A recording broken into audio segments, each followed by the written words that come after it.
விஜயாலாம் இந்த ஜென்மத்தில் திருந்த மாட்டாங்க அப்படின்னு சொல்லி யாரெல்லாம் நினைக்கிறீங்களோ அவங்களான வீடியோக்கு லைக் பண்ணிக்கோங்க.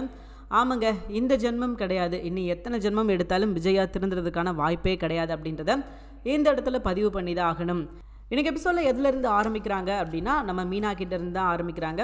மீனா ரொம்ப சந்தோஷமாக கிளம்பிக்கிட்டு இருக்காங்க. அவங்களுக்கு ஹாப்பினா என்ன மட்டும் கிடையாது, ஏன்னா கஷ்டப்பட்டு அமௌண்ட் ரெடி பண்ணி இப்போ அந்த ஆர்டரை எப்படியாவது நம்ம எடுத்துருவோம், இந்த கான்ட்ராக்டை மட்டும் நம்ம எடுத்துட்டோம் அப்படின்னா இதுக்கப்புறம் அடுத்தடுத்து அந்த மண்டபத்திலேருந்தும் நமக்கு ஆர்டர் நிறையா வரும், அதை வச்சு வாழ்க்கையில் அடுத்த படிக்கு போயிடலாம் அப்படின்ற மாதிரி ரொம்ப கனவுகளோட வீட்டில் இருந்து கிளம்புறாங்க. வீட்டில் இருந்து கிளம்பும்போது முத்துக்கிட்ட அப்புறம் அண்ணாமலை கிட்ட, முக்கியமாக அவர்கிட்ட போய் சொல்கிறாங்க.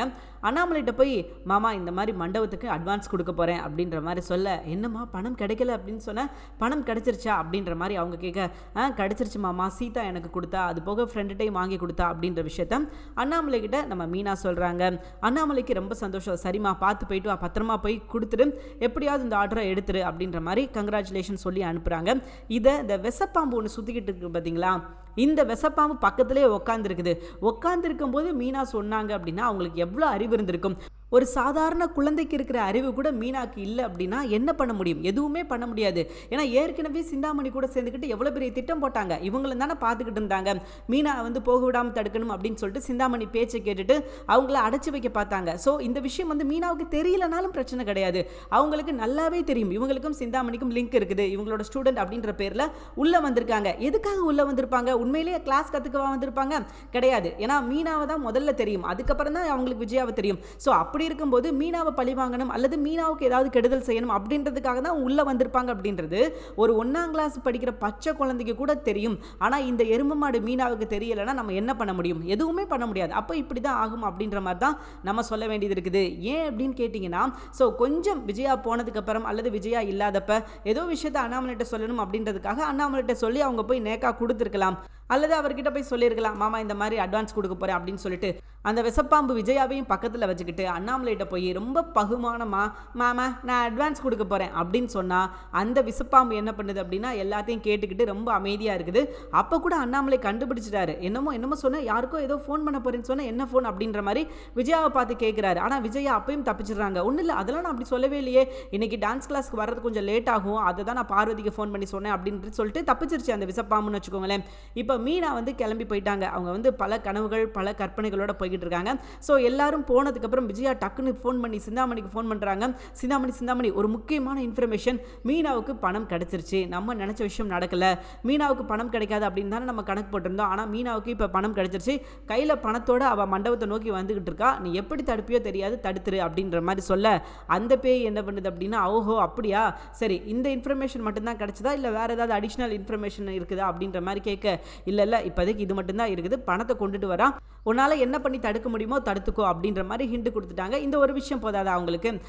ஸோ உடனே சிந்தாமணி என்ன பண்ணுறாங்க அப்படின்னா, கூட இருக்கிற ஆட்கள்லாம் கூப்பிட்டு, இங்கே வாங்கடா டே, உங்களுக்கு ஒரு முக்கியமான அசைன்மெண்ட்டு, மீனாவுக்கு பணம் கிடைச்சிருச்சு, நான் பணம் கிடைக்காது அப்படின்னு சொல்லி நினச்சிக்கிட்டு இருந்தேன், ஆனால் மீனாவுக்கு பணம் கிடைச்சிருச்சு, இப்போ நம்ம என்ன பண்ண போகிறோம் அப்படின்னா அந்த பணத்தை அவகிட்ட இருந்து பிடுங்க போகிறோம், நீங்கள் என்ன பண்ணுவீங்களோ ஏது பண்ணுவீங்களோ தெரியாது, அந்த பணத்தை அவகிட்ட இருந்து எப்படியாவது அடிக்கணும், அதுக்கு நீங்கள் என்ன பண்ணணும் அப்படின்னா, அவள் இந்த மாதிரி இந்த மண்டபத்துக்கு ஒரு 2-3 பாதை இருக்குது, அதில் எந்த பாதையிலனாலும் அவள் வருவான், ஆனால் இந்த பாதையில் வர்றதுக்கு தான் அதிக வாய்ப்பு இருக்குது, நீங்கள் அங்கே நின்று அவகிட்ட எப்படியாவது பணத்தை பிடிங்கிருங்க அப்படின்ற மாதிரி இந்த அம்மா ஆர்டரை போடவும் அவங்களும் ரெடி ஆகிட்டாங்க. ஓகேம்மா நீங்கள் எதுக்கும் கவலைப்படாதீங்க, நாங்கள் ஜம்முன்னு செஞ்சு முடிக்கிறோம் அப்படின்னு சொல்லிட்டு அவங்க ரெடி ஆகிட்டாங்க. ஸோ மீனா இன்னொரு பக்கம் ஆட்டோவில் கிளம்பி வந்துக்கிட்டு இருக்காங்க. ஏன்னா அவங்களுக்கு பணத்தை கரெக்டான டைமில் கொண்டு போய் கொடுத்து இந்த ஆர்டரை எப்படியாவது எடுத்துடணும் அப்படின்றது அவங்களோட ஆசை. ஸோ அதுக்காக அவங்க வெயிட் பண்ணிக்கிட்டு இருக்காங்க. அப்போ இவங்க எல்லாரும் என்ன பண்ணிட்டாங்க அப்படின்னு பார்த்தீங்கன்னா, அவங்க பாட்டுக்கு அவங்க வேலையை பார்த்துக்கிட்டு இருக்காங்க. ஒரு கட்டத்தில் மீனாவோட ஆட்டோ அந்த வழியாக வருது. அப்போ கண்டுபிடிச்சிட்டாங்க, டே அதான்டா மீனாவோட ஆட்டோ, அதான்டா சே வாங்கடா போகலாம் அப்படின்னு சொல்லிட்டு ஆட்டோ பின்னாடியே ஃபாலோ பண்ணி போகிறாங்க. மண்டபத்துக்கு போகிற வழியில் ஆட்டோ பிரேக் டவுனு, நேரத்தை பார்த்தீங்களா அவங்களுக்கு எப்படி இருக்குது அப்படின்னு சொல்லிட்டு. ஸோ ஆட்டோ பிரேக் டவுன் ஆனோடனையும் நம்ம மீனா கீழே இறங்கி நிற்கிறாங்க. அப்போ அவங்ககிட்ட கேட்குறாங்க, ரொம்ப லேட் ஆகுமா கிளம்புறதுக்கு அப்படின்ற மாதிரி சொல்ல, ஆமாம்மா இந்த பார்த்துக்கிட்டு இருக்கேன், கொஞ்சம் வெயிட் பண்ணுங்க அப்படின்ற மாதிரி அவர் சொல்ல, இவங்களுக்கு டைம் ஆயிடுச்சு இல்லையா, ஸோ சீக்கிரம் கொண்டு போய் கொடுக்கணும், பரவாயில்லனா இருக்கட்டும், இருந்தாங்க அமௌண்ட்டு, இதை நீங்கள் கையில் வச்சுக்கோங்க, நான் பக்கத்தில் தான் மண்டபம் இருக்குது, நான் நடந்தே கூட போய்க்கிறேன், நோ இஷ்யூ அப்படின்ற மாதிரி சொல்லிட்டு அவங்க கிளம்பிட்டாங்க. ஸோ கிளம்பும்போது பார்த்தீங்கன்னா அவங்க பணத்தோடு தான் கையில் போகிறாங்க. அண்ட் என்ன எதிர்பார்த்தமோ அந்த சம்பவம் தான், இவங்க நடந்து போய்கிட்டு இருக்கும்போது 2 ரவுடிகள் வர்றாங்க. கையில் இருக்கிற பணத்தை பிடுங்கினது மட்டும் இல்லாமல் இவங்களையும் கீழே தள்ளி விட்டுட்டு அவங்க பாட்டுக்கு பணத்தை பிடிங்கிட்டு ஓடிட்டாங்க. மீனாவும் எவ்வளவோ தடுக்க முயற்சி பண்ணுறாங்க. ஸோ அவங்களால தடுக்க தடுக்க முடியல. ஏன்னா 2 பேரும் மாடு மாதிரி இருக்காங்க அப்படின்னா மீனாவால் என்ன பண்ண முடியும்? ஸோ மீனாவும் ஓட ட்ரை பண்ணுறாங்க, முடியல. ஏன்னா அவங்களை கீழே தள்ளி விட்டு கையில் வேறு அடிபட்டிருக்குது அப்படின்றதுனால அவங்களால அதுக்கு மேலே எந்திரிச்சு ஓட முடியல. அப்போ மீனாவோட தோழிகள் 2 பேர் வந்து ஆட்டோவில் வர்றாங்க. ஸோ அவங்க ஆட்டோவை நிப்பாட்டி என்னாச்சு மீனா, என்னாச்சு, ஏதாச்சும் மீனா அப்படின்னு கேட்கும்போது மீனா சொல்கிறாங்க, இந்த மாதிரி வந்தவங்க என்னை கீழே தள்ளி விட்டுட்டு பணத்தை பிடிங்கிட்டு போயிட்டாங்க, இந்த பக்கத்தில் தான் போயிருப்பாங்க, வாங்க போய் பிடிச்சிட்டு வந்துடும் அப்படின்ற மாதிரி சொல்ல, மீனா உனக்கு அடிபட்டிருக்கு மீனா, முதல்ல அது என்னன்னு பார்ப்போம், அதுக்கப்புறம் நம்ம பணத்தை பற்றி பேசலாம் அப்படின்னு சொல்லிட்டு இவங்க என்ன பண்ணுறாங்க அப்படின்னா, இவங்க வந்து ஆட்டோவில் மீனாவை ஏற்றி விட்டுட்டு ஸோ அவங்க கிளம்பிட்டாங்க. இதில் எங்கேயாவது லாஜிக் அப்படின்ற ஒரு விஷயம் இருக்குதா? நல்லா யோசிச்சு பாருங்களேன். பணத்தை வந்து கையிலேயே தான் வச்சுருக்காங்க. அது ஒரு பேக் போட்டு கொண்டு போகலை, ஒரு ஹேண்ட் பேக் யூஸ் பண்ணலை, ஸோ எதுவுமே கொண்டு போகல. இப்படி பணத்தை யாராவது கையில் வச்சுட்டு போவாங்களா? எங்கேயாவது லாஜிக் இருக்குதா? என்ன பண்ண, வேறு வழியே கிடையாது, பார்க்க ஆரம்பிச்சிட்டோம், பார்த்து தான் ஆகணும். ஸோ அவங்க வந்து என்ன பண்ணியிருந்துருக்கலாம், முத்துவையாவது கூட்டு போயிருக்கலாம், இல்லை அப்படின்னா அவங்க ஹேண்ட் பேக்காவது ஏதோ சம்திங் கொண்டு போயிருக்கலாம். ஏன்னா 2.5 லட்ச ரூபாயை கடைசி வரைக்கும் மண்டபத்துக்கு போகிற வரைக்கும் கையிலேயே பிடிச்சிட்டு போகிறாங்க. எல்லாருக்கும் நான் பணம் கொண்டு போகிறேன் அப்படின்னு சொல்லி தெரியுன்ற மாதிரியே அந்த பணத்தை அவங்க கையில் கொண்டு போகிறாங்க. ரொம்ப வேடிக்கை விசித்திரமாக தான் இருந்தது இதெல்லாம் பார்க்கும்போது. பார்ப்போம் என்ன தான் செய்கிறாங்க அப்படின்னு சொல்லிட்டு. ஸோ மீனாவோட பணம் அபேஸ் ஆயிடுச்சு. ஸோ இதுக்கப்புறம் மீனாவால் அந்த கான்ட்ராக்டை நிச்சயமாக எடுக்க முடியாது. இந்த அம்மா இங்கிட்ட உட்காந்து அங்கேக்கும் இங்கேக்கும் நடந்துக்கிட்டு இருக்காங்க. இவங்க என்னத்தை செஞ்சு தொலைச்சாங்கன்னு தெரியலையே, இவங்க போய் கரெக்டாக தான் செஞ்சாங்களா, நம்ம சொன்ன விஷயத்தை முடிச்சிட்டாங்களா, நேரம் வேறு ஆகிக்கிட்டு இருக்குது, இவளை இன்னும் காணும், ஒருவேளை கரெக்டாக செஞ்சுருப்பாங்களோ, இல்லை அப்படின்னா மிஸ் ஆகிருக்குமோ அப்படின்ற மாதிரி இவங்க மண்டைக்குள்ளே ஓடிக்கிட்டு இருக்குது. அண்ட் டைம் ஆக ஆக ஆக அவங்களுக்கு என்ன பண்ணுறதுனே தெரியல. அண்ட் அவங்களே வந்துட்டாங்க, அம்மா நீங்கள் சொன்ன விஷயத்தை தரமாக செஞ்சு முடிச்சிட்டோம், அவள் இப்போ ஆஸ்பத்திரிக்கு தான் போய்கிட்டு இருக்கா, அவளை வச்சு இனிமேல் உங்களுக்கு பிரச்சனை கிடையாது, நீங்கள் தாராளமாக இந்த ஆர்டர் எடுக்கலாம், உங்கள் கைக்கு தான் இந்த ஆர்டர் அப்படின்ற மாதிரி சொல்ல, உடனே மேனேஜர் போய் பார்த்துட்டாங்க. என்ன கண்ணு இன்னும் வரல கண்ணு, நான் தான் என்ன கண்ணு சொன்னேன், அவள் தான் வரமாட்டான்னு சொன்னேன்ல கண்ணு, அவெல்லாம் எப்படி 2 லட்ச ரூபாயை பெரட்டி டெபாசிட் போட்டு 2 லட்ச ரூபாய் செலவழித்து மண்டபத்தை டெக்கரேஷன் பண்ணி இதெல்லாம் நடக்கிற காரியமா கண்ணு, நான் ஆரம்பத்திலே சொன்னேன் என்கிட்ட இந்த ஆர்டரை கொடுத்துருங்க, எதுக்கு தேவையில்லாத வேலை அப்படின்னு சொல்லி சொன்னேன், ஆனால் நீ கேட்டியா கண்ணு, நீ கேட்க மாட்டேன்ட்டல்ல அப்படின்ற மாதிரி சொல்ல, ஏமா அதெல்லாம் சரிதான், நீங்கள் சொன்னதெல்லாம் சரிதான், நான் ஜஸ்ட் மேனேஜர் தாம்மா, நான் ஓனர் கிடையாது. ஸோ ஓனர் என்ன விஷயத்த சொல்கிறாரோ அந்த விஷயத்தை தான் நான் பண்ண முடியும், நானாக ஏதாவது முடிவெடுத்து செய்ய முடியாது இல்லையாம்மா, தயவு செஞ்சு என்ன நீங்கள் தப்பாக எடுத்துக்காதீங்க, சரி நீங்கள் என்ன பண்ணுங்கள், நீங்கள் வந்து வாங்கிக்கோங்க, கான்ட்ராக்டில் நீங்களே சைன் பண்ணி நீங்களே வாங்கிக்கோங்க அப்படின்ற மாதிரி அவர் சொல்ல, ஸோ கான்ட்ராக்டை கைமாற போகுது. நம்ம என்ன விஷயம் எதிர்பார்த்துக்கிட்டு இருந்தோம், மீனாவுக்கு தான் இந்த கான்ட்ராக்ட் கிடைக்கும், நிச்சயமாக மீனா இந்த விஷயத்தில் ஜெயிப்பாங்க அப்படின்னு சொல்லி நம்ம நம்பிக்கிட்டு இருந்தோம். ஆனால் கடைசியில் பார்த்தீங்கன்னா கான்ட்ராக்ட் கைவிட்டு போகுது. மீனா வர்றதுக்கு காலதாமதம் ஆனதுனால அந்த ஆர்டர் வந்து இப்போ நம்ம சிந்தாமணி கைக்கு போயிடுச்சு. விஜயாவுக்கு இந்த விஷயத்தை கேள்விப்பட்டால் கண்டிப்பாக கொண்டாட்டமாக தான் இருக்கும் அப்படின்றதுல எந்த ஒரு மாற்று கருத்தும் கிடையாது. இதுக்காக தானே இவ்வளோ கஷ்டப்பட்டு இன்ஃபார்ம் கொடுக்குற மாதிரி ஏதோ சிபிசிஐடியில் வேலை பார்க்குற மாதிரி இந்த பாதை வழி தான் வருவா அப்படின்னு பார்த்து, ஸோ எதுக்காக அந்த விஷயத்தை பண்ணாங்களோ அந்த விஷயம் நல்லபடியாக நடந்துருச்சு. பார்க்கலாம் இதுக்கப்புறம் அந்த கான்ட்ராக்டை தவிர்த்து மீனா அடுத்த கான்ட்ராக்ட் தான் மூவ் ஆகணும். ஏன்னா இதுக்கப்புறம் அந்த கான்ட்ராக்ட் திரும்ப இவங்க கைக்கு வருமா அப்படின்னு கேட்டிங்கன்னா கொஞ்சம் ரேர் தான். உண்மையை மேபி கண்டுபிடிச்சி இவங்க போய் நிரூபித்து இதை விஷயத்தை பண்ணது சிந்தாமணி தான், இப்படி பிளான் பண்ணி தான் கவுத்திட்டா அப்படின்னு சொல்கிறதுக்குள்ளே அந்த ஃபங்க்ஷனே முடிஞ்சிட்டு போயிடும். பட் அந்த மாதிரி நடக்கக்கூடாதுன்னு அப்படின்றது நம்மளோட ஆசை. கண்டிப்பாக முத்து நிரூபித்து உண்மை என்ன அப்படின்ற விஷயத்தை கண்டுபிடிக்கணும் அப்படின்றது நம்மளோட ஆசை. பார்க்கலாம் என்ன நடக்குது அப்படின்னு சொல்லிட்டு. ஸோ அப்படியே கட் பண்ணிங்கன்னா ஹாஸ்பிட்டலில் நம்ம மீனா அழுதுகிட்டு இருக்காங்க. எதற்காக அவங்களுக்கு அடிபட்டுச்சா? கிடையாது, அவங்க வந்து பணத்தை வந்து தொலைச்சிட்டாங்க. அந்த பணம் வந்து எவ்வளோ முக்கியமான பணம் அப்படின்றது அவங்களுக்கு நல்லாவே தெரியும். இது வந்து யாரோட பணம்? அவங்களோட தங்கச்சியான சீதாவோட பணம். சீதா வந்து அவங்க கல்யாணத்துக்காக அவங்களே கஷ்டப்பட்டு சேர்த்து வச்ச ஒரு 1.5 லட்ச ரூபா பணம். அது போக அவங்க ஃப்ரெண்டு கிட்ட ஒரு 1 லட்ச ரூபா, யாரு நம்ம அருண்குமார் கிட்ட ஒரு 1 லட்ச ரூபா, அண்ட் மீனாவோட 10 லட்ச ரூபா, மொத்தமாக சேர்த்து ஒரு 2 லட்ச ரூபா கையில் வச்சுருந்தாங்க. எல்லாமே இப்படி கைமீறி போயிடுச்சு அப்படின்ற அந்த வேதனையில தான் அவங்க அழுதுகிட்டு இருக்காங்க. அழுகிறத தவிர இப்போ என்ன பண்ண முடியும்? இவங்க போய் உடனே என்ன ஏது அப்படின்னு சொல்லி கண்டுபிடிக்க முடியுமா? முடியாது, வாய்ப்பே கிடையாது. இப்போதைக்கு அவங்க கிட்ட அழுகிறத தவிர வேற எந்த வழியும் இல்லை அப்படின்னு சொல்லலாம். அண்ட் அடுத்த கொஞ்சம் நேரத்தில் முத்து பரபரப்பாக ஓடி வர்றாரு. மீனா எங்க அப்படின்னு சொல்லி கேட்டுட்டு ஹாஸ்பிட்டல் ஃபுல்லாக ரவுண்ட் அடிச்சுட்டு வராரு. அப்போ மீனா இந்த ரூமில் தான் இருக்காங்க அப்படின்னு சொல்லி சொன்னோடனே வேகமா அந்த ரூமில் போய் மீனாவை ஹக் பண்ணிக்கிறாரு. ஹக் பண்ணிக்கிட்டு என்ன மீனா, என்னாச்சு மீனா, எப்படி மீனா இது நடந்துச்சு, என்ன மீனா நடந்துச்சு அப்படின்ற மாதிரி சொல்ல, அப்போ அவங்க தன் மனக்குமுறல் எல்லாத்தையும் அவர்கிட்ட சொல்கிறாங்க. இந்த மாதிரி நடந்துச்சுங்க, இப்படி ஆகிப்போச்சு, கடைசியில் பணம் போச்சு, இந்த பணம் வந்து என்னோட பணமாக இருந்தால் எனக்கு பிரச்சனையே கிடையாது, ஆனால் சீதாவோட பணம் மட்டும் கிடையாது, சீதா அவங்க ஃப்ரெண்டுக்கு கொடுத்த பணம், ஸோ இந்த மாதிரி ஆயிடுச்சு அப்படின்ற மாதிரி சொல்லி ரொம்ப வருத்தப்படுறாங்க. மீனாக்கு வந்து இப்போதைக்கு வருத்தப்பட தானே முடியும், அதை தாண்டி என்ன பண்ண முடியும்? ஸோ ரொம்பவே சேடாக இருக்கிறாங்க. அவங்களுக்கும் என்ன செய்யறதுனே தெரியல. ஆனால் இருந்தாலும் ஒரு நம்பிக்கை இருக்குது, நமக்கு வந்து இந்த ஆர்டர் கிடச்சிரும் அப்படின்ற ஒரு நம்பிக்கை கொஞ்சோண்டி அவங்க மனசில் இருக்க தான் செய்யுது. ஸோ முத்தும் ஆறுதல் சொல்கிறாரு, விடுமினா நீ வந்துட்டேல, நீ நல்லபடியாக வந்துட்டேல, அதுவே எனக்கு போதும், உனக்கு என்னாச்சும் ஏதாச்சும் அப்படின்னு சொல்லிட்டு நான் ரொம்பவே பதறிட்டேன், என்னால் ஒரு நிமிஷம் கூட நிலையாக நிற்க முடியல அந்த அளவுக்கு என்னோட மனப்பதறம் இருந்தது அப்படின்ற மாதிரி இவர் என்னெல்லாம் கஷ்டப்பட்டாரோ அந்த விஷயத்தை எல்லாத்தையும் மீனா கிட்ட சொல்ல அண்ட் அவங்களோட ஃப்ரெண்டும் எங்களுக்கு எதுவும் தெரியாது அப்படின்ற மாதிரி சொல்லிட்டாங்க. மீனா அழுதுகிட்டு இருக்காங்க. இப்போ முத்து அடுத்து என்ன பண்ண போறாரு? மீனாவுக்காக ஆக்ஷனில் இறங்கி உண்மையான குற்றவாளி யார் அப்படின்னு சொல்லி கண்டுபிடிப்பாரா, அல்லது போகட்டும் பார்த்துக்குறோம் அப்படின்னு சொல்லி விடுவாரா அப்படின்னு கேட்டிங்கன்னா நிச்சயமாக அப்படி விடுற ஆளே கிடையாது நம்ம முத்து. நிச்சயமாக இதுக்கு பின்னாடி யார் இருக்கா, யார் இந்த விஷயத்த பண்ணா அப்படின்றத கண்டுபிடிப்பார். ஆனால் ஒரு குழந்தையாக இருக்கும் பட்சத்தில் கண்டிப்பாக கண்டுபிடிக்கவே தேவை கிடையாது. அழகாக போய் காமிச்சு கொடுத்துரும், இவங்க தான் இப்படி பண்ணியிருப்பாங்க, இவங்களால தான் இந்த விஷயம் நடந்திருக்கும். ஏன்னா இந்த ஃபீல்டில் எதிரி ஒரே ஒரு ஆள் அப்படின்னு பார்த்தீங்கன்னா சிந்தாமணி. ஓகேவா, சிந்தாமணிக்கு எப்படி இன்ஃபர்மேஷன் போயிருக்கும்? விஜயா மூலியமாக போயிருக்கும். இவ்வளோ தான் நடந்திருக்கும். ஸோ இதை தாண்டி சிந்தாமணிக்கு இவங்க எந்த பேக்கில் பணம் எடுத்துகிட்டு போகிறாங்க, எத்தனை மணிக்கு பணம் எடுத்துகிட்டு போகிறாங்க அப்படின்னு எதுவுமே தெரிஞ்சிருக்காது. அப்போ விஜயா சொல்லி தான் சிந்தாமணி வேலையை பார்த்துருப்பாங்க அப்படின்றது ஒரு பேசிக்காகவே தெரியும். ஏன் அப்படின்னா வண்டியில் போயிருந்தாங்கன்னா கூட வண்டியில் போயிருக்கிறாங்க அப்படின்னு சொல்லலாம். ஆட்டோவில் போனதும் முதற்கொண்டு வந்து தெளிவாக சொல்லியிருக்கிறாங்க அப்படின்னா அப்போ உள்ளேருந்து தானே யாரோ இன்ஃபர்மேஷன் கொடுத்துருப்பாங்க அப்படின்றது ஒரு குழந்தைக்கு கூட தெரியும். ஆனால் நம்ம மீனாவுக்கும் சரி முத்துக்கும் சரி வேறு யாருக்குமே தெரியாது. இதுதான் நமக்கு ஒரு வேடிக்கையான விஷயம்.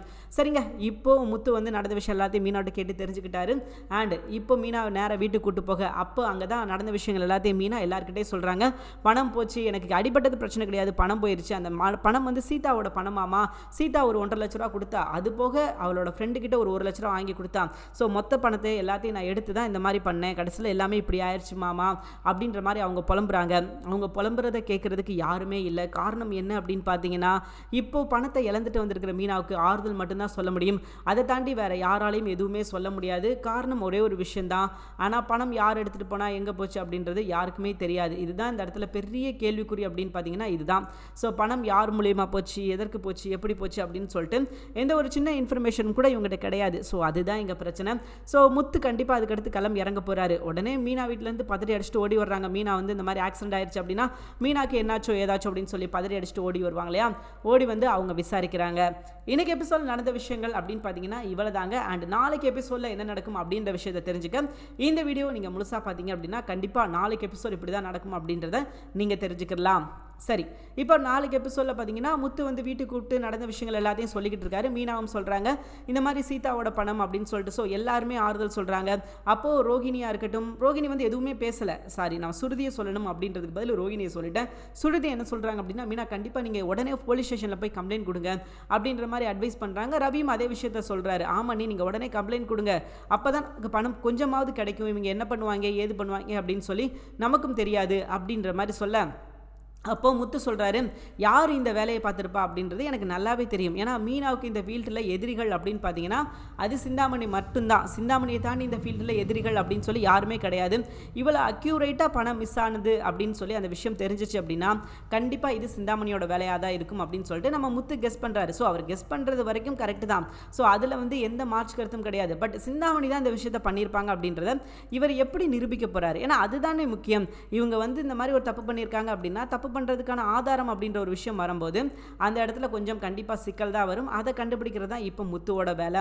முத்து எப்படியாவது அந்த ஆதாரத்தை கண்டுபிடிச்சி அண்ட் உண்மையான குற்றவாளி யார் அப்படின்றத காட்டி கொடுத்து அது மட்டும் கிடையாது அவங்களுக்கு ஒரு சரியான தண்டனை வாங்கி கொடுத்துருவார் அப்படின்றது நமக்கு நல்லாவே தெரியும். ஆனால் இதுக்கு இடையில என்ன சிக்கல் அப்படின்னு பார்த்தீங்கன்னா ஒரே ஒரு விஷயம் மட்டும்தான் சிக்கல். அது யார் அப்படின்னா சிந்தாமணி விஜயா. ஸோ விஜயா வந்து சிந்தாமணி கிட்ட உண்மையை சொன்ன விஷயம் வந்து தெரிய வரணும். அது தெரிய வந்தால் தான் இன்னும் ஹைலைட்டாக இருக்கும். ஏன் அப்படின்னு கேட்டிங்கன்னா இந்த வீட்டிலேருந்து இன்ஃபர்மேஷன் மீனா வந்து ஆட்டோவில் போகிறாங்க, ப்ளஸ் வந்து கையில் இந்த பையில் தான் பணம் வச்சுருக்காங்க. இவ்வளோ தகவல் எப்படி வந்து சிந்தாமணிக்கு கிடச்சிச்சு? முதல்ல இந்த டைமில் கிளம்புறாங்க அப்படின்றது எப்படி தெரிஞ்சிச்சு அப்படின்றது ஒரு கேள்விக்குறியாக தானே இருக்கும். ஸோ பேசிக்காக கண்டிப்பாக இந்த உண்மை எல்லாத்தையும் நம்ம முத்து கண்டுபிடிக்க ஆரம்பிப்பார். நாளைக்கு மீனா கிட்ட கேட்குறாரு, மீனா நீ எந்த மண்டபத்துக்கு பணம் கொடுக்க போனால் எங்கே என்ன நடந்துச்சு? ஏன்னா முத்து மீனாவுக்குள்ளே ஒரு சின்ன சின்ன கசப்புகள் வந்தாலும் ஏன்னா முத்துவுக்கு வந்து அவருக்கு சப்போர்ட் பண்ணுறது யாராவது நம்ம அருண்குமாருக்கு வந்து மீனா சப்போர்ட் பண்ணுறது சுத்தமாக பிடிக்கல. அவங்க 2 பேருக்கு இடையில் இருக்கிற ஒரு சின்ன கருத்து வேறுபாடு அப்படின்னு பார்த்தீங்கன்னா இதுதான். ஸோ அது வந்து அவருக்கு சுத்தமாக பிடிக்கல. அதை தாண்டி மீனாவே இல்லை அப்படின்லாம் அவர் சொல்லிட மாட்டார். ஸோ அதனால் நம்ம முத்து கேட்குறாரு, மீனா எந்த இடத்துல எந்த மண்டபம் எந்த இடத்துல இந்த சண்டை நடந்துச்சு அப்படின்னு சொல்லி எல்லாத்தையும் கேட்டு தெரிஞ்சுக்கிறாரு. கேட்டு தெரிஞ்சுக்கிட்டு நாளைக்கு எபிசோடில் போய் பார்த்தீங்கன்னா கதகளி ஆட போகிறாரு. உண்மையான குற்றவாளி யார், எங்கேருந்து இவங்க பண்ணாங்க, எதுக்காக இவங்க இப்படி பண்ணாங்க, இவங்களோட உண்மையான நோக்கம் என்ன அப்படின்ற எல்லா விஷயத்தையும் நம்ம முத்து கண்டுபிடிக்க போகிறார். கூடிய சீக்கிரமே கண்டுபிடிக்கிறது மட்டும் கிடையாமல் அந்த ஆர்டர் திரும்பவும் அவர் வாங்கி தரப்போகிறார் நம்ம மீனாவுக்கு. ஏன் அப்படின்னு கேட்டிங்கன்னா அந்த ஆர்டர் வந்து மீனாவுக்கு சேர வேண்டிய ஆர்டர். இது வந்து திட்டம் போட்டு ஒரு சதி பண்ணி பறிச்சுக்கிட்டாங்க. இதனால தான் அந்த ப்ரொடியூசர் என்ன பண்ணார் அப்படின்னா மீனாவுக்கு இந்த ஆர்டர் எக்கார்ந்து கொண்டு போயிடக்கூடாது அப்படின்னு சொல்லிட்டு பணம் கொடுக்க மாட்டேன் அப்படின்னு சொன்னார். ஸோ அதுதான் மெயின் ரீசனை தவிர்த்து அதை தாண்டி வேறு எந்த ரீசனும் அப்படின்றத இல்லை அப்படின்றத நம்ம புரிஞ்சிக்க முடியுது. ஸோ அதுக்கப்புறம் என்ன, நம்ம முத்து எவ்வளவோ முயற்சி பண்ணி கண்டுபிடிக்கலாம் அப்படின்னு சொல்லி கிளம்பிட்டாரு. மீனா கிட்ட அந்த எந்த மண்டபம் என்ன ஏது அப்படின்னு சொல்லிட்டு டீட்டெயில்ஸ் எல்லாம் கேட்டு கிளம்பிட்டாரு. அண்ட் அவரால் கண்டுபிடிக்க முடியுமா? ஏன் அப்படின்னு கேட்டிங்கன்னா அவர் வந்து போலீஸ்கார் கிடையாது. ஸோ போலீஸ்காரோட சப்போர்ட் இருந்தால் மட்டும்தான் கண்டுபிடிக்க முடியும். இன்னொரு பக்கம் அருண் இருக்காரு. ஸோ கண்டிப்பாக சீதா வந்து அருண் கிட்டே இந்த விஷயத்த சொல்லுவாங்க, இந்த மாதிரி நடந்துச்சு அப்படின்னு சொல்லுவாங்க. அப்போ அவர் என்ன பண்ணுவார் அப்படின்னா, அவ்வளோதானே, ஒன்றும் கவலைப்படாது, அவங்க யார் என்ன ஏது அப்படின்றத சிசிடிவி ஃபுட்டேஜ் வச்சு நம்ம அழகாக கண்டுபிடிச்சிடலாம், நான் வந்து அதுக்கான என்ன வேலை பார்க்க முடியுமோ அது எல்லாத்தையும் பார்த்துக்கிறேன் அப்படின்னு சொல்லிட்டு அவர் என்ன பண்ண போகிறார் அப்படின்னா, நம்ம முத்துவுக்கு மீனாவுக்கு ஹெல்ப் பண்ணுறதுக்கு அவர் தயாராக போகிறாரு. இந்த குடும்பத்துக்கு அவர் நிறையா உதவி பண்ணியிருக்காரு அப்படின்னு சொல்லலாம். அதில் இதுவும் ஒரு முக்கியமான உதவி அப்படின்றதுல எந்த ஒரு மாற்று கருத்தும் இல்லை அப்படின்றத சொல்லி தான் ஆகணும். ஏன் அப்படின்னா அவர் உண்மையிலே ஒரு நல்ல மனுஷன் தான். ஸோ இப்பயும் அவரோட நல்ல மனசை புரிஞ்சுக்கிறதுக்கு இது ஒரு நல்ல வாய்ப்பாக தான் இருக்கும் அப்படின்றதுல எந்த ஒரு மாற்று கருத்துமே கிடையாது. ஏன்னா இதுக்கு முன்னாடி அவருக்கு பிரச்சனைகள் வரல அப்படின்னு கேட்டிங்கன்னா வந்திருக்குது. இதுக்கு முன்னாடி பிரச்சனைகள் வந்துக்கிட்டு தான் இருக்குது. இப்பயும் பிரச்சனைக்குள்ளே தான் இருக்கிறாங்க. ஸோ ஏன்னா இருந்தாலும் இவங்களுக்கு என்ன சிக்கல் அப்படின்னு பார்த்தீங்கன்னா, இவங்க வந்து புதுசாக பிரச்சனை சந்திக்கிறது தான் இங்கே பெரிய சிக்கல். இப்போ கிடச்சிருக்கிற இந்த பிரச்சனையை வச்சு எப்படி வந்து இந்த பிரச்சனையை முடிக்கிறது அப்படின்னு பார்க்க மாட்டாங்க. அண்ட் இந்த பிரச்சனை மேலும் எப்படி வளர்க்குறது அப்படின்னு தான் பார்ப்பாங்க. அதே மாதிரி தேவையில்லாத விஷயத்தில் சிக்கிட்டாங்க அப்படின்னு சொல்லலாம் சிந்தாமணி இதோட அவங்க ஆட்டத்தை முடிச்சிருந்தாங்க அப்படின்னா அவங்களுக்கு நல்லது. இப்போ தான் அவங்க ஆட்டத்தை ஆரம்பிக்கிறாங்க அப்படின்னா அவங்களுக்கு கெடுதல். ஏன்னா மீனா இப்போ வரைக்கும் அவங்களோட தொழிலை கெடுக்கணும், அவங்க நல்லா இருக்கக்கூடாது அப்படின்னு சொல்லி எப்பயுமே நினச்சி கிடையாது. அவங்க பாட்டுக்கு அவங்க வேலையை பார்த்துக்கிட்டு இருக்காங்க. அவங்களால என்ன விஷயங்கள் பண்ண முடியுமோ அந்த விஷயங்கள் பண்ணிக்கிட்டு இருக்காங்க. ஆனால் இவங்க அப்படி கிடையாது. இவங்க வந்து எப்படா யாரடா கெடுக்கலாம் அப்படின்னு சொல்லி ஒரு வெறி கொண்டு சுற்றிக்கிட்டு இருக்காங்க. நம்ம யாரை எப்போ கெடுப்போம், என்ன பண்ணலாம் அப்படின்னு சொல்லிட்டு அவங்க கொஞ்சம் வெறி கொண்டு சுற்றிக்கிட்டு இருக்காங்க. ஸோ அதனால தாங்க இங்கே பிரச்சனை. அதுதான் இந்த எல்லா பிரச்சனைக்கும் ஒரு முக்கியமான காரணம் என்ன அப்படின்னு பார்த்தீங்கன்னா அதுவாக தான் இருக்கும். கண்டிப்பாக இதுக்கப்புறம் மீனா களம் இறங்கணும். ஏன்னா இவங்க எப்படி அவங்களோட வேலையை காலி பண்ணணும் அப்படின்னு சொல்லிட்டு முழு மூச்சாக சிந்தாமணி செய்கிறாங்களோ, ஸோ அதே மாதிரி தான் இவங்களும் அதே விஷயத்த செய்யணும். இவங்க மட்டும் அந்த விஷயத்த செய்யாமல் இருந்தாங்க அப்படின்னா நிச்சயமாக இது யாருக்கு நல்லதோ இல்லையோ கண்டிப்பாக இவங்களுக்கு தான் நல்லது. இந்த விஷயத்த வந்து அவங்களுக்கு செஞ்சாங்க அப்படின்னா, ஏன்னா இவங்க வந்து அவங்க பாட்டுக்கு அவங்க வேலையை பார்த்துட்டு போகிறாங்க அப்படின்றப்ப அது வந்து பிரச்சனையே கிடையாது. ஆனால் உள்ளேருந்து பிரச்சனை கொடுத்துக்கிட்டே இருக்கிறாங்க அப்படின்னா கண்டிப்பாக பிரச்சனை தான். ஸோ அது போக விஜயாவோட முகத்திரை கிளியணும், அதுதான் இங்கே நம்ம எதிர்பார்க்கிறது. ஏன் அப்படின்னா விஜயா தான் இந்த விஷயத்தை பண்ணியிருப்பாங்க அப்படின்னு சொல்லி குழந்தைகளுக்கு கூட தெரியும். அப்படின்றப்ப எப்படி வந்து இந்த விஷயம் வெளியே போச்சு அப்படின்னு சொல்லிட்டு இதை வந்து கண்டுபிடிக்கிறதுக்கு முயற்சி பண்ணணும். சரியா? ஸோ முடியலை அப்படின்னா நிச்சயமாக அது பிரச்சனை தான். இது எதுவுமே பண்ண முடியலை அப்படின்ற பட்சத்தில் யாருக்கு பிரச்சனை அப்படின்னு பார்த்தீங்கன்னா மீனாவுக்கு தான் பிரச்சனை. ஏன்னா இதோட அவங்க நிறுத்திட மாட்டாங்க. மேலும் மேலும் வந்து ஏதாவது ஒரு பிரச்சனை கொடுத்துக்கிட்டே தான் இருப்பாங்க. எப்படி வந்து கவுக்கலாம், எப்படி இந்த விஷயத்தை பண்ணலாம், எப்படி அந்த விஷயத்தை பண்ணலாம். ஸோ அவங்களோட முழு மைண்டும் பார்த்தீங்கன்னா மீனாவாக தான் இருப்பாங்க. மீனா வந்து வாழ்க்கையில் நிம்மதியாகவே இருந்துடக்கூடாது.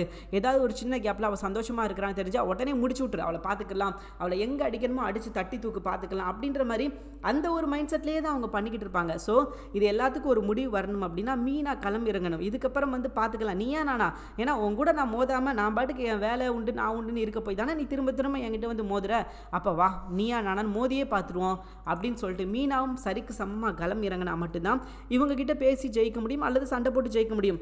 இல்லை இவங்களை வந்து இப்பயும் வந்து நான் பொறுமையாக தான் போவேன் அப்படின்னு சொன்னாங்க அப்படின்னா நமக்கே பார்க்குறதுக்கு இன்ட்ரெஸ்ட் இருக்காது. ஏமா நீ அவ்வளோ பெரிய தியாகியாமா, உங்ககிட்ட இருந்து ஆர்டரை பறிச்சுக்கிட்டாங்க, ஓகே, எல்லாமே உனக்கு எதிராக செஞ்சாங்க, ஓகே, திரும்பவும் வந்து நீ எந்த ஹெல்ப்பும் பண்ண மாட்டேன், எந்த ஒரு விஷயம் பண்ண மாட்டேன், நீ இப்படி தான் இருப்ப அப்படின்னு சொன்னால் என்ன பண்ண முடியும்? எதுவுமே பண்ண முடியாது அப்படின்றது தான் நிதர்சனமான உண்மை. அண்ட் இதுக்கப்புறம் பார்த்தீங்கன்னா முத்துவுக்கு வந்து தெரியும், ஏன்னா இந்த தொழிலில் வந்து மீனாவுக்கு ஒரே எதிரி அது அவங்க மட்டும்தான். அப்படின்றப்ப அவங்களுக்கு வந்து என்ன தெரிஞ்சிருக்கணும் அப்படின்னு கேட்டிங்க அப்படின்னா, இப்போ டக்குன்னு வந்து யோசிக்காமல் இவன் தான் இந்த விஷயத்த பண்ணியிருப்பா அப்படின்னு சொல்லிட்டு நேரடியாக போயிருக்கணும். நேரடியாக போய் யார் என்ன ஏது எதுக்கு பண்ணாங்க ஏன் பண்ணாங்க அப்படின்ற விஷயத்த வந்து கண்டுபிடிக்கணும் அப்படின்னு சொல்லி முயற்சி பண்ணியிருந்திருக்கணும். அது செய்யாமல் இவங்க பாட்டுக்கு உட்காந்து இருக்கிறது, நான் புதுசாக வந்து ஏதாவது ஒரு விஷயத்தை கண்டுபிடிக்க போகிறேன் அப்படின்னு சொல்லி கிளம்புறது, ஸோ எதுக்குமே அது வந்து தீர்வே ஆகாது அப்படின்றது தான் நிதர்சனமான உண்மை. ஸோ அதனால் இதுக்கப்புறம் களமிறங்கணும் அப்படின்னா நம்ம மீனா முத்து 2 பேரும் சேர்ந்து களமிறங்கி உண்மையான குற்றவாளி யார் அப்படின்றத கண்டுபிடிக்கணும். கண்டுபிடிச்சா மட்டும்தான் இது வந்து சாத்தியம். இல்லை அப்படின்னா பிரச்சனைகள் வந்து மேலும் வளர்ந்துக்கிட்டே தான் இருக்கும்.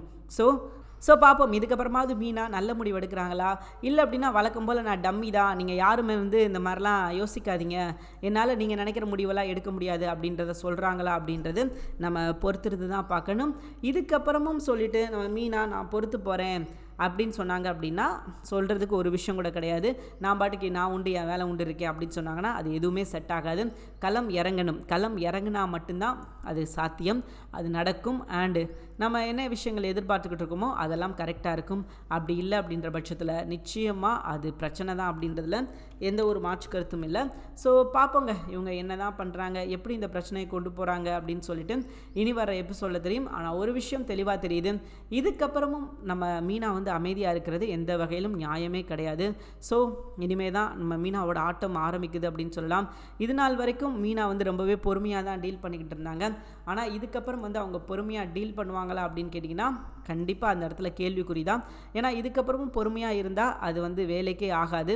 இதுக்கப்புறமும் வந்து இதே விஷயத்தை வந்து நம்ம மீனா பண்ணிக்கிட்டு இருந்தாங்க அப்படின்னா வேலைக்கே ஆகாது. ஸோ பார்ப்போம் இவங்க என்ன தான் பண்ணுறாங்க, எப்படி வந்து இந்த பிரச்சனையிலேருந்து மீண்டு வர்றாங்க அப்படின்றது இனி வர எபிசோடில் தெரியும். பார்க்கலாங்க என்ன நடக்க போகுது அப்படின்னு சொல்லிட்டு. நாளைக்கு எபிசோட் நடக்க போகிற முக்கியமான விஷயம் என்ன அப்படின்னு பார்த்தீங்கன்னா முத்து கிளம்பி இறங்கிட்டாரு. மீனா கிட்ட அந்த மண்டபத்தோட அட்ரஸை வாங்கிட்டு கிளம்பிட்டாரு. ஓகே நான் பார்த்துக்கிறேன் மீனா, நீ எதுக்கும் கவலைப்படாத, உன் பணம் திரும்ப வரும், அதே மாதிரி உனக்கு அந்த ஆர்டர் கிடைக்கும், அதுக்கு என்னால் என்ன செய்ய முடியுமோ அந்த விஷயத்தை செய்வேன் அப்படின்ற மாதிரி சொல்லிட்டாரு. அதே மாதிரி சீதா இந்த விஷயத்தை அருண்குமார்கிட்ட சொல்லிட்டாங்க. அப்படியா, யார் பண்ணா, என்ன பண்ணா, எங்கே நடந்துச்சு இந்த சம்பவம், எதுக்குமே கவலைப்படாத சீதா, அவங்க யார் என்ன ஏது அப்படின்றத கண்டுபிடிச்சு நான் வந்து சொல்கிறேன் அப்படின்னு சொல்லியிருப்பாரு. ஸோ சிசிடிவி எடுத்தாங்க அப்படின்னா சீதாவோட அக்கா யார் அப்படின்ற விஷயம் நம்ம அருண்குமாருக்கு தெரிய வரும்.